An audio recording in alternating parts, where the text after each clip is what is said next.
त्रेता युग माही शंभु गए कुंभज ऋष पाही। शिव पुराण में ऐसी ही कथा है क्रमबद्ध तरीके से। एक बार त्रेता युग की बात है, भगवान शंकर राम जी की कथा सुनने के लिए कुंभज ऋषि के पास गए। कैलाश से उतर करके उन्हीं कुंभज के पास गए जो दक्षिण भारत में रहते हैं।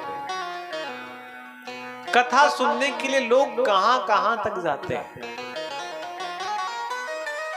आप कल्पना करिए, कैलाश में बैठे महादेव कथा सुनने के लिए कुंभज ऋषि के पास गए। कुंभज कौन? जिनको दूसरे शब्दों में अगस्त ऋषि भी कहते हैं।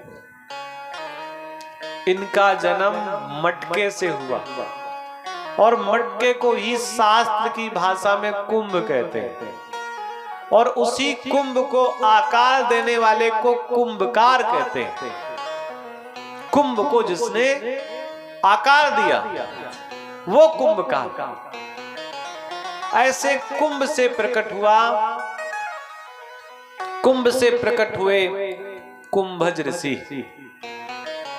समुद्र के किनारे एक बार बैठे थे। एक चिड़िया समुद्र का कुछ जल लेकर के आती, बाहर छोड़ती, चोंच से फिर लेकर के आती, फिर बाहर छोड़ती। कुंभज से देखा नहीं गया। कुंभज ने कहा, अरे पंछी, तू ये जल चोंच में भर करके बाहर फेंक रही है, ये कब तक करती रहेगी और क्यों कर रही है? उस चिड़िया ने कहा, मेरे 2 अंडे थे यहाँ पे, और इस समुद्र ने मेरे अंडे अपने अंदर समाहित कर लिए लहर के अहंकार में आकर के। मैंने समुद्र से प्रार्थना की कि आप तो राम के वंशज हैं, हमारे अंडे हमें वापस कर दो,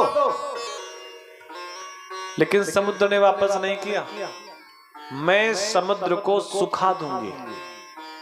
आप कल्पना करिए, एक छोटी सी पंछी इतना बड़ा साहस बिना भगवान के पास संभव कैसे हो सकता है?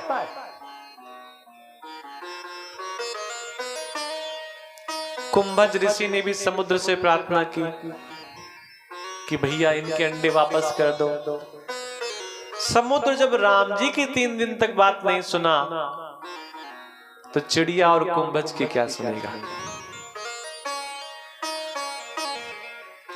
उल्टे हाथ पे रख करके समुद्र का पान कर गए कुंभज। जन्म हुआ घड़े से और पी गए पूरा का पूरा समुद्र सागर। इतने बड़े हैं कुंभज ऋषि। उन्हीं के यहां कथा सुनने जाते हैं। राम जी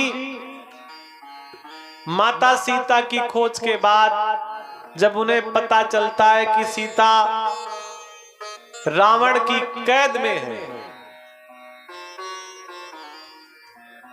तो राम जी जब युद्ध के लिए चलते हैं तो अगस्त ऋषि से प्रार्थना करते हैं। अगस्त ऋषि उन्हें आदित्य हृदय स्रोत नामक एक मंत्र देते हैं, और राम जी उस मंत्र का पाठ करते हैं। इतने बड़े हैं अगस्त ऋषि, इतने श्रेष्ठ हैं अगस्त ऋषि। और इन्हीं अगस्त ऋषि के यहाँ भगवान शंकर कथा सुनने के लिए गए।